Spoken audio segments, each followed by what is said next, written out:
मला स्वामी पावत नाहीत, मला माझा देव पावत नाही. देव बदलूपणा कधीही नसावा, लक्षात ठेवा. 33 कोटी प्रकारचे किंवा 33 प्रकारचे देव जरी आपल्या आयुष्यामध्ये असतील आणि त्यातला एक देव जरी आपल्यावर कृपा करायला लागला, तर माणसाच्या आयुष्याचं 100% सोनं होतंय, हे लक्षात घ्या. मनुष्याला एक गोष्ट लक्षात आली पाहिजे, भावे भेटतो उमापती. तुमचा भाव जर स्वच्छ असेल तर तो 100% भेटतो. स्वामींविषयीचा एक अर्थभाव आपल्या मनात ठेवा.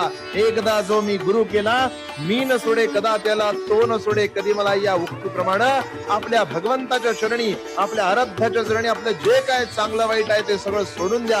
आपलं चांगलं किंवा वाईट तोच करेल या विश्वासानं त्याची भक्ती करा.